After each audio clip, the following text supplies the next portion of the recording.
enseñanza del libro de Mateo, capítulo 26. Todavía no llegamos al capítulo 28. Sabemos que Mateo tiene 28 capítulos y todavía estamos en el capítulo 26. Capítulo 26 y 27 tiene que ver con el juicio y la muerte de Jesús y también con su resurrección. Y ahora nos toca Mateo 26 del 30 al 35. Jesús anuncia la negación de Pedro. Ese es el pasaje que vamos a dar lectura y luego una corta imitación. Cada pasaje que estamos leyendo tiene un mensaje aislado, pero está dentro del evangelio total, porque de eso se trata el evangelio, de hablar de Cristo desde su nacimiento hasta su ascensión, o sea, cuando Él retorna al Padre y deja su promesa que volverá. De eso consiste el evangelio, de eso consiste nosotros en nutrirnos y llenarnos de este conocimiento. Así que vamos a dar lectura. Dice, y cuando hubieron cantado el himno, salieron al monte de los olivos. Entonces Jesús les dijo, todos vosotros os escandalizaréis de mí esta noche, porque escrito está, heriré al pastor y las ovejas del rebaño serán dispersas. Pero después que haya resucitado, iré delante de vosotros a Galilea. Respondiendo Pedro le dijo, aunque todos se escandalicen de ti, yo nunca me escandalizaré.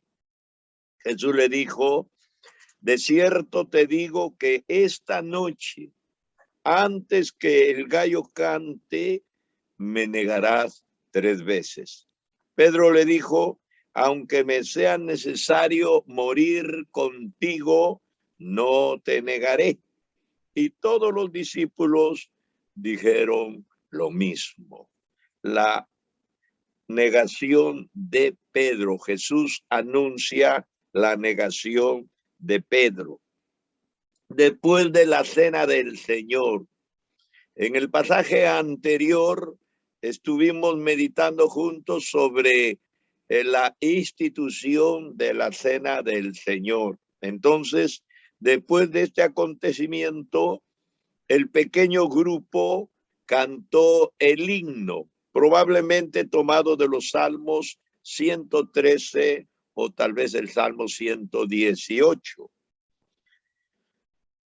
Así que después salieron de Jerusalén, cruzaron el torrente de Cedrón y ascendieron por la ladera occidental del Monte de los Olivos hacia el huerto de Getsemaní.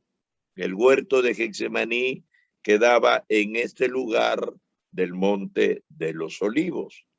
Entonces, ahí es cuando Jesús anuncia que los discípulos le abandonarían. A lo largo de todo su ministerio terrenal, el Señor Jesús había advertido fielmente a sus discípulos tocante al camino que tenía por delante. Él desde el principio no ocultó que su misión era la redención de todos y para eso era necesario que Él muera en la cruz del Calvario. En ningún momento el Señor lo ocultó ni tampoco lo negó. Ahora les dijo que en aquella noche, cuando ellos estuvieran ahí en el huerto de Getsemaní, todos lo abandonarían. Llegó el momento crucial para los discípulos en que todos abandonarían a Jesús. El temor se apoderaría de ellos cuando vieran desencadenarse la furia de sus enemigos. Así que Jesús les anuncia, dejarían a su maestro, lo abandonarían, huirían para salvar sus propias vidas. Y Jesús todavía les dice que esto es el cumplimiento de una profecía. En Zacarías 13:7 dice, hiere al pastor y serán dispersas las ovejas. Al herir al pastor, las ovejas serán dispersas. Pero Jesús, a pesar de que él conocía fehacientemente lo que iba a suceder, Jesús no los dejó sin esperanza. Les hablaba que iba a ser abandonado, que el temor los iba a invadir y que ellos iban a huir para salvar sus vidas, pero él no los dejó sin esperanza. Aunque ellos, dice, se avergonzaran de su asociación con él. Por su parte, Jesús nunca los abandonaría. Y después de resucitar de entre los muertos, los volvería a encontrar en Galilea. Así que el Señor no está haciéndoles conocer la profecía y al mismo tiempo no está diciendo que sería abandonado totalmente. No, que después él volvería y una vez más se encontraría, ¿no? En ese momento que el Señor está hablando sobre el abandono colectivo de todos sus discípulos, Pedro hace su promesa de lealtad. Pedro lo interrumpió al Señor mientras él hablaba de la felonía de Judas y de la cobardía de ellos. Pedro lo interrumpió apresuradamente para asegurarle al Señor que aunque los otros pudiesen abandonarlo, él nunca haría tal cosa. Jesús corrigió a Pedro ese nunca. Él dijo nunca, pero Jesús corrigió ese nunca y cambió en esta sentencia: a esta noche me negarás 3 veces. Pedro dijo, nunca te abandonaré, nunca me escandalizaré, nunca te negaré. Y Jesús le dijo, esta noche tú me habrás negado 3 veces. Antes que el gallo cante, Pedro negaría 3 veces al maestro. Pedro insistió que prefería morir con Cristo antes que negarlo. Y todos los discípulos hicieron eco de ello.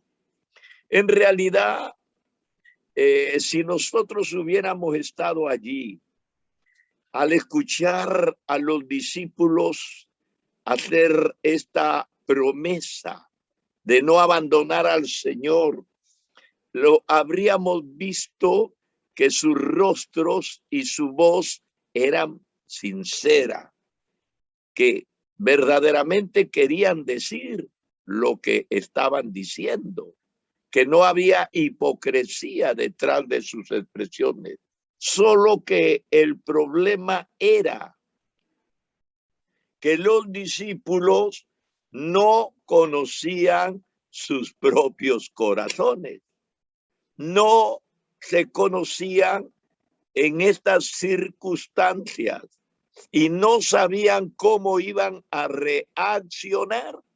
Ellos mismos no podían garantizar nada, pero Jesús lo sabía todo. Entonces, el uno que ofrece y el otro que pinta la realidad de lo que iba a suceder. Vemos que en la expresión de Pedro hay un exceso de confianza, un exceso de confianza. Y aquí está precisamente lo malo del cristiano. Cuando tiene un exceso de confianza, ¿basado en qué? ¿O basado en quién?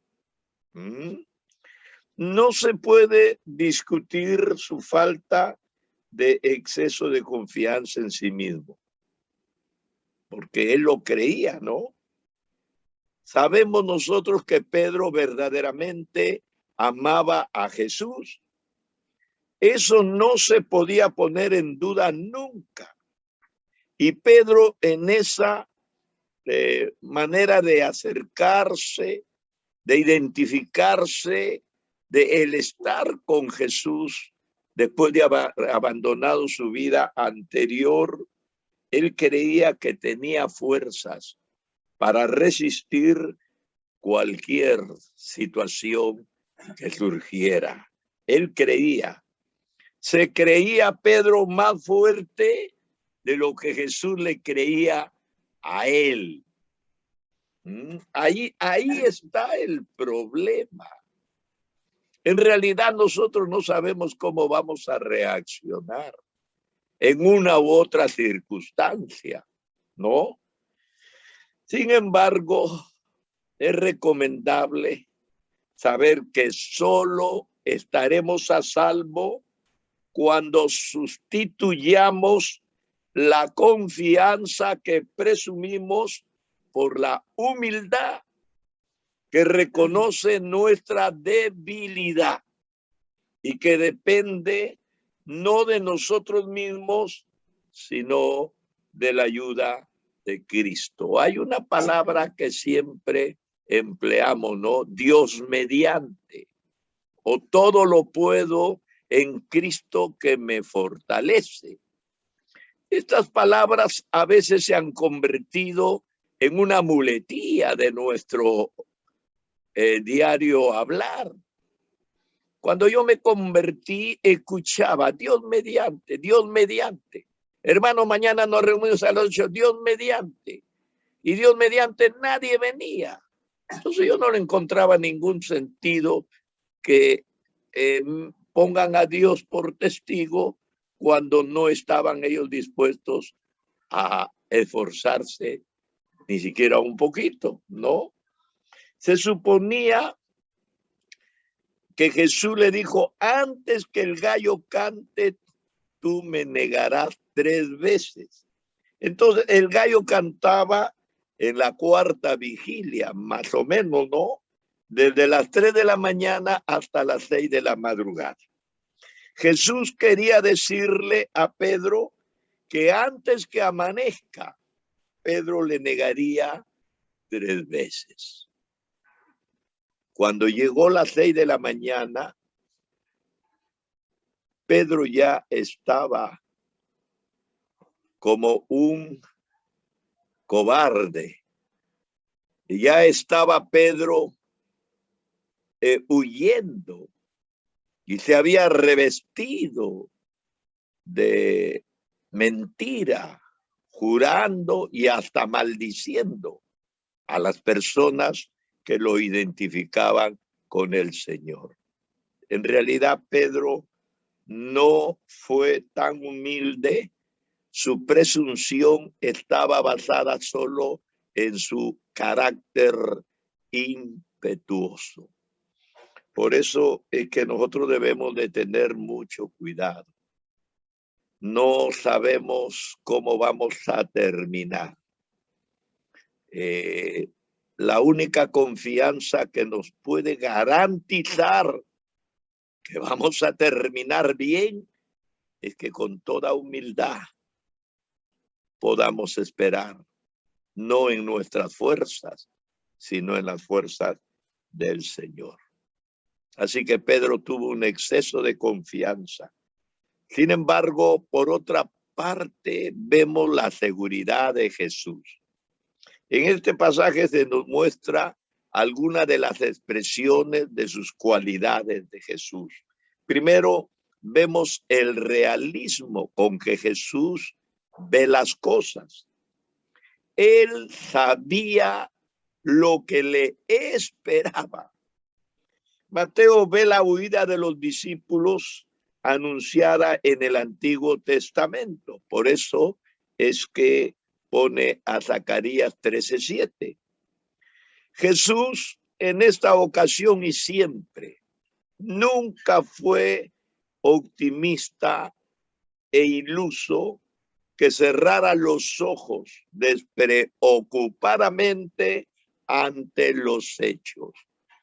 Él lo sabía todo con lujo de detalles. Si nosotros podríamos estudiar exegéticamente cada pasaje, vamos a ver que el programa del Señor era conocido por él y se cumplía al pie de la letra, tan igual como él lo decía, eso sucedía. Así que Jesús preveía lo que era inevitable que sucediera, pero algo extraordinario, él no se retraía, él no retrocedía, él no huía. Por el contrario, él seguía adelante. Cualquier persona le habría recomendado que se esconda, que no vaya a la fiesta, que no se enfrente a sus enemigos, que emplee una estrategia de mantener a sus enemigos alejados o por lo menos no tan cancerberamente perseguidores. Sin embargo, Jesús no hizo nada de eso. Sabiendo lo que le iba a suceder, se enfrentó a los hechos con una tremenda expresión de realismo. Segundo, vemos también la confianza de Jesús. Jesús les dijo, cuando resucite. Es como un programa tan sencillo. Yo voy a morir, pero no se preocupen. Cuando yo resucite, nos vemos en Galilea. Un hasta luego. Se está enfrentando a la muerte, a un juicio sumario que despedazaron su cuerpo y lo pusieron de espectáculo hasta liquidarlo. Alguien podría decir, con una muerte así, ¿qué esperanza tendría de resucitar? Por eso hasta el Papa ha dicho que el peor fracaso de Dios es la cruz de Cristo, porque el Papa lo está mirando con ojos humanos, pero no está mirando el programa salvífico en el cual Jesús participó y necesariamente tuvo que enfrentarse a esta muerte porque era una muerte sustitutoria. Jesús tomó nuestro lugar en la cruz y era el punto álgido y crucial donde él podía vencer al mal. Así que la confianza del Señor. Les dijo, cuando resucite, iré por delante de vosotros a Galilea. Allá nos vemos. Como quien traza la ruta o el itinerario de un viaje con sus altos y bajos, o tal vez con algún programa en algún lugar, pero pasado esa pequeña no espera de este programa, pues nos encontramos al final. Jesús siempre vio más allá de la cruz. Él anuncia 3 veces su muerte y el anuncio de su muerte escandaliza. De tal manera que en una ocasión, la primera ocasión, Pedro se opuso humanamente y Jesús le dijo, apártate de mí, Satanás, porque no pone la mira en las cosas de Dios, sino de los hombres. Jesús siempre estaba mirando más allá de la cruz, vio su muerte como una necesidad de salvar a la humanidad. Estaba tan seguro de la gloria, de la resurrección, de la victoria, de su cumplimiento de sumisión como del sacrificio. Y por último vemos la simpatía de Jesús. Vemos la simpatía de Jesús. Él ha sido realista al no enmascarar las cosas. Él ha tenido confianza que la cruz no era el fin de su vida, pero también vemos el carácter de Jesús expresado en una gran simpatía. Él sabía que los discípulos iban a huir ante el peligro. Lo sabía. Este instinto de conservación no solamente lo tenemos las personas, los seres humanos, sino los animales también. Y Jesús sabía que ante el peligro de muerte, los hombres no iban a resistir. Lo sabía el Señor. Sabía que iban a huir. Había una profecía y la profecía se cumplió de una forma cabal. Él sabía que iban a abandonarle en el momento de mayor necesidad, pero Jesús no los condenaba por ello, ni los abrumó con acusaciones, ni los llama inútiles ni cobardes. Lejos de ello, les dice que cuando pase el momento terrible, se encontrará con ellos de nuevo.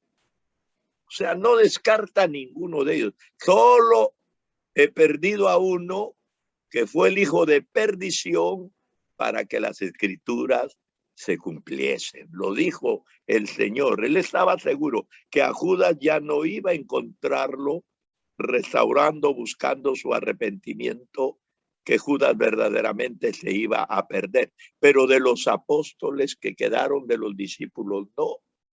Jesús tuvo mucha simpatía. Escuchó a Pedro, escuchó a los otros que decían: no nos escandalizaremos, no huiremos, estaremos aquí. Y Jesús sabía que eso no era verdad, que se iba a cumplir todo lo contrario a lo que ellos decían. Pero en ningún momento el Señor se ensañó en sus debilidades. Eso es la grandeza del Señor. La grandeza de Jesús se ve en el hecho de que conocía a sus discípulos en su peor faceta, que iban a salir espavoridos, que la cobardía los iba a tomar y ninguno se iba a enfrentar. Pero a pesar de ese tremendo fracaso de la vida en la cual ellos se iban a encontrar, Jesús los seguía prefiriendo. Jesús los seguía aceptando. Jesús los seguía amando como sus discípulos. Nosotros sabemos que Jesús conoce nuestra debilidad humana. Y esto es algo que cada quien debe reconocerse. Sabe lo propenso que somos a cometer equivocaciones. Yo siempre he dicho, de santo no tengo sino la S, que es mi apellido de Salazar. En ningún momento he garantizado nada. Dentro de mí, no creo que mi naturaleza responda a una santidad que me libre de toda debilidad. No, no, no, no. La palabra del Señor dice que Pablo oró 3 veces para que Dios le quitara ese aguijón de la carne. Y el Señor terminó diciéndolo: no, porque mi poder se perfecciona en tu debilidad. Cuando el ángel más bello se sintió perfecto, poderoso, se sintió fuerte, ¿Qué es lo que hizo? Se rebeló contra Dios. En su fortaleza, él creyó poder estar a la altura de Dios.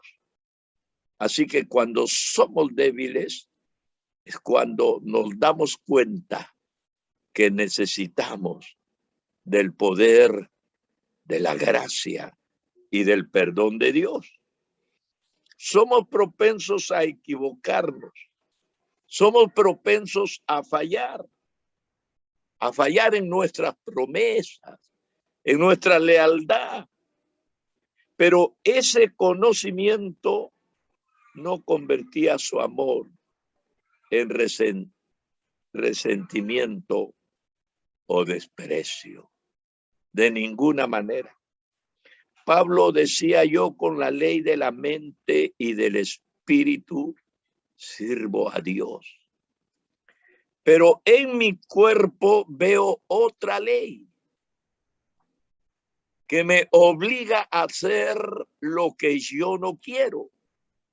Y Pablo expresa en su oración personal esta palabra: miserable de mí. Miserable de mí. Se sintió un miserable. Eso fue y eso será la fortaleza y la victoria de los cristianos. Jesús no tiene más que simpatía con la persona que sucumbe al pecado por debilidad. Todos sabemos que Él no se enfrentó con los pecadores inmorales. Él se enfrentó con los pecadores religiosos, presuntuosos, legalistas, que se creían, pero que solamente parecían, no era verdad. Así que esta experiencia de Pedro nos debe llevar a pensar que toda presunción humana puede fracasar, porque la naturaleza humana está propensa, valga la redundancia, al fracaso. Pero que en todo momento Cristo está dispuesto a restaurar, a volver, a reiniciar nuestra amistad. Eso lo hizo con los discípulos cuando le abandonaron.